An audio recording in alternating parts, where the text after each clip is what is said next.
제26화 피리 부는 사나이. 브레인 임플란트와 고병원성 바이러스. 이 두 개념 사이에서 윤설의 머리에 떠오르는 가장 현실적인 연결은 바이러스 감염자를 식별하기 위해 뇌 속에 칩을 삽입하는 실험? 정도였다. 하지만 지난번 코로나19 팬데믹에서 중국이 썼던 감염자 추적 방식은 방역에 그다지 효과적이지 못했다. 여전히 생체 칩을 통제의 방법으로 쓸 거라는 1차원적 음모론은 효과가 있다. 윤설은 고개를 저었다. 지금 당장 그 둘의 연관성을 찾는 것보다 김상규 박사가 바이러스 유출에 어떻게 관여하게 되었는지를 따져보는 게 더 급한 문제였다. 윤설은 바이러스 유출 사건에서 처음 틀어지기 시작한 순간이 언제인지를 떠올려봤다. 전화. 맞다. 윤설은 사건 당일 아침 일찍 전화를 받았다. 프랑스 측에서 샘플을 보고 싶어서 오전 중에 연구실을 찾을 거라는 전화였다. 그리고 그 전화는 윤설에게 프로젝트를 제안했던 한국 측 책임자여야 했다. 전화를 건 사람은 그 사람이 맞았어요. 윤설은 하필과 석희, 한성과 규원, 그리고 태운, 정준을 모아 그날 사건에 대해 얘기하고 있었다. 정말 김 형사님이 그 프랑스인 둘을 조사한 게 맞습니까? 석희는 태운에게 확인하듯 질문했다. 석희 입장에서는 경찰 신분으로 이곳에 온 후로 줄곧 자기 자신과 가족을 위한 일 외에 다른 사람들에게 도움을 준 거라고는 일도 없는 태운이 못마땅했다. 제가 그 사건을 담당하지 않았다면 여기에 백신이 있다는 걸 어떻게 알았겠습니까? 여기 사람들도 몰랐던 일인데. 태운의 말은 일리가 있었다. 그렇다면 방법은 한 가지. 하필은 태운을 진지하게 쳐다봤다. 그 프랑스 사람들에게 직접 확인하면 됩니다. 여기로 데리고 와서. 그 사이에 죽었다면 어쩔 수 없지만. 입을 열까요? 정준과 한선은 같은 목소리를 냈다. 열게 만들어야죠. 석희는 의지를 다지는 표정으로 말했다. 태우는 그들이 살아있을 가능성은 거의 없다고 했다. 물론 그렇게 원한다면 한번 가볼 수는 있다고도 했다. 태우는 한편으로 다시 경찰서를 가보고 싶기도 했다. 경찰서의 상태를 통해 공권력의 붕괴가 어느 정도인지 추측할 수 있을 것이고 호신용 무기를 확보할 수도 있을지도 모른다고 생각했다. 거리 역시 시간은 걸리겠지만 걸어서 갈 수 있는 거리다. 하지만 최근에 약탈을 다녀본 결과 거리는 정말 무시무시한 곳으로 변했다. 하지만 태우는 어느 정도 조직에 기여하고 싶은 마음이 있었다. 게다가 자신이 직접 관여할 일이기도 하다. 태우는 진호와 함께 간다고 했고 석희와 정준이 만약을 대비해 따라가기로 했다. 윤설은 태운에게 혹시 그들이 가짜일 경우 진짜가 어딘가에서 사고를 당했을 수도 있으니 경찰 지구대나 그런 곳에 신고 접수된 게 있는지도 확인해달라고 했다. 태우는 거의 불가능할 거라고 생각하면서도 그러겠다고 자신 있게 대답했다. 그들이 떠나고 나서도 뭔가가 제대로 풀리지 않는 표정으로 윤설은 혼란스러워하고 있었다. 병원에 있을지 모릅니다. 네? 그게 무슨 말이에요? 윤설은 하필을 빤히 쳐다봤다. 전혀 논리적인 생각은 아닙니다만 제가 2명의 프랑스인을 또 다른 프랑스인으로 바꾼다면 가장 적절한 장소로 연구소 안을 선택할 것 같습니다. 왜죠? 그들은 분명 이곳을 처음 왔기 때문에 병원과 의료원의 구조를 몰라요. 제가 김상규라면 친절하게 그들을 안내해서 소독을 해야 한다거나 방역복을 갈아입어야 한다거나 아니면 차를 한 잔 주는 척하면서 이들을 어딘가에 가둬버릴 것 같아요. 아, 그렇다면 BSL-3. 하필과 윤설은 동시에 이 연구소에서 공식적으로는 가장 첨단 시설인 바이오 안전 레벨 3의 차폐 실험실을 말했다. 대외적으로 자랑할 만큼 시설이 좋은 곳이었다. 심지어 그곳은 시설의 오염을 대비해 연구원이 생존할 수 있는 비상식량과 긴급 대피 장소도 있었다. 그렇다면 살아있을 겁니다. 50%요. 그들에게 김상규 박사의 사진을 보여주면 기억할지 몰라요. CCTV 기록에도 남아있을 거예요. 누군가 안내했을 테니까. BSL-3 실험실은 의료원 쪽에 있었다. 사실 레벨 3 실험실을 보란듯이 만들면서 뒤로는 레벨 4의 공사를 진행했던 것이다. 한국 쪽 프로젝트 담당자는 보통의 인물이 아니었다. 주도 면밀하고 섬세했다. 윤설은 그의 얼굴도 잘 기억나지 않았다. 워낙에 그의 얼굴이 그렇게 생겼기 때문에 이 일의 적임자가 된 것일 수도 있었다. 그렇다면 김상규가 준비한 프랑스인들은 일부러 에볼라가 들어있는 튜브를 가져간 것인가? 아니라면 윤설은 두 가지 가능성 중 어느 것이 진실인지에 따라 다음 단계가 달라질 거라는 생각에 잠겨 하필을 따라 레벨 3 차폐 실험실로 이동했다. 행진. 창우는 교주의 눈빛에 지고 말았다. 그리고 모든 것을 실토해버리고 말았다. 자신은 요원이고 장윤설이라는 화성생물연구소의 연구원을 사살하라는 명령을 받았다.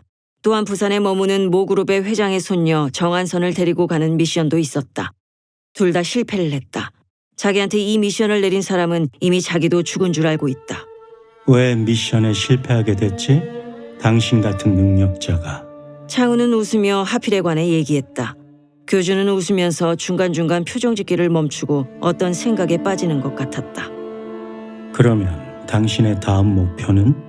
창우는 웃으면서 처음엔 자기에게 미션을 하다라고 그걸 끝내기도 전에 화생방 군대를 투입한 그 녀석을 찾아가 목을 그어버릴 생각이었지만 지금은 조금 달라졌다면서 말끝을 흐렸다. 그때 교주의 사무실로 준비가 다 됐다는 전화가 왔다. 그 하필이라는 사람에 대해서 행진이 끝나면 마저 얘기해 줄래요? 행진이요? 교주에게는 은색의 피리가 들려 있었다. 창우는 교주를 따라 나가면서 피리와 행진의 관계를 생각해봤다. 피리 부는 사나이 프로젝트. 1년 전 김상규 박사 앞에 앉은 인공지능 로봇 같은 여자가 인공적인 미소를 지으며 김상규 박사에게 프로젝트를 설명하기 시작했다. 김 박사님은 피리 부는 사나이 동화 아시죠? 예. 그 책의 원래 제목이 피리 부는 사나이의 원제는 하멜른의 쥐잡이이다. 독일 하멜른에서 전해 내려오는 이야기로 그림 형제가 쓴 그림 동화로 인해 전 세계에 알려지게 되었다. 주된 내용은 쥐가 너무 많아서 골치 아팠던 하멜른 시의 시장이 쥐를 없애버리는 사람에게 상을 내리겠다고 하자 어디선가 피리 부는 사람이 나타나 피리를 불며 쥐떼를 이끌고 절벽에 가서 쥐들을 모두 바다에 빠뜨린다.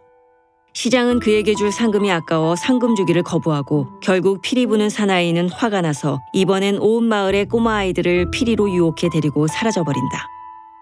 김상규 박사에게 던져진 키워드는 피리 부는 사나이, 쥐떼, 집단 행동, 소멸 같은 것이었다.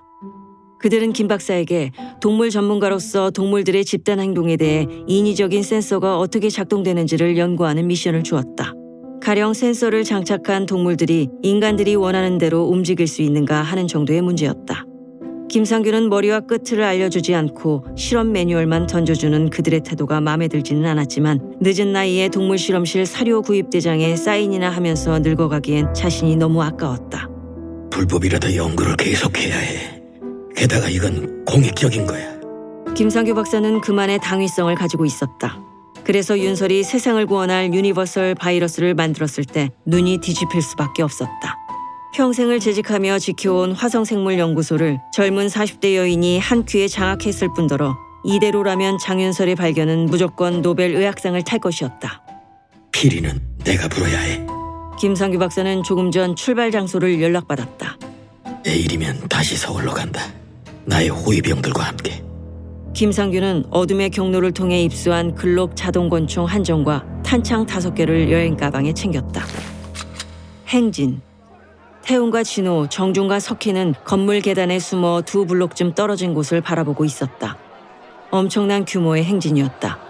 그들은 대부분 흰색 옷을 입었거나 검정색과 흰색을 섞어 입었다. 검정색과 흰색은 다양한 종교나 무협의 문파에서까지도 쓰는 배색이다. 음과 양, 정통과 조화를 상징한다. 저들은 지금 행진을 통해 단순한 포교 활동을 하는 게 아니다.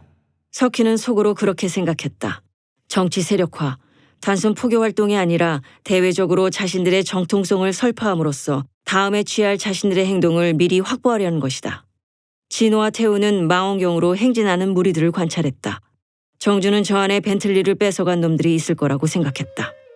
건물 계단에 숨은 4명의 남자는 각기 그런 생각을 하면서 미세하게 들리는 피리 소리의 정체가 궁금했다. 재난의 현장에서 당신이 바로 구원자입니다. 맨 앞에서 피리를 불며 맨발로 걷고 있는 교주의 몇 걸음 뒤에서 창우는 따라갔다. 그 뒤로는 빨간색 글씨로 쓴 플래카드를 펼쳐든 사람들이 오열종대로 걸었다. 대열 밖의 사람들은 지나가는 사람들에게 전단지를 주기도 했다. 거리에는 아예 약탈자들이 가져갈 게 하나도 없는 불황인들이 불쌍하게 모여 있었다. 초가 어린데도 저들이 태우는 나무와 두꺼운 옷 때문에 마치 겨울이라도 된 것 같은 느낌이 들었다. 교주의 피리 소리는 전문적이지는 않았지만 확실하게 사람들의 주목을 끌어냈다. 그녀가 보여주는 퍼포먼스는 아무리 연습해도 단기간에 만들어지기는 힘든 예술적 혼이 담겨 있었다. 창우는 그녀의 보디가드를 담당하면서 그녀가 과거 옛날의 국무 같군. 이라고 생각했다. 창우는 점점 그녀에게 빠져들고 있었다. 아니, 이미 깊은 충성심을 보여주고 있었다. BSL-3 실험실 입구. 윤설과 하필의 예상대로 실험실의 문은 밖에서 강제로 잠겨 있었다. 두꺼운 철문의 회전 손잡이에 락을 걸어놓았다. 살아있을까요? 윤설은 락을 풀다가 머뭇거렸다. 그랬든 저랬든 빨리 여기서 꺼내야. 하필은 일단 누구든 간에 살리고 보자는 심정으로 빠르게 철문을 열었다. 어둠에 잠긴 실험실 안에서 어떤 소리가 들렸다. 윤설이 귀에 그것은 프랑스어가 분명했다.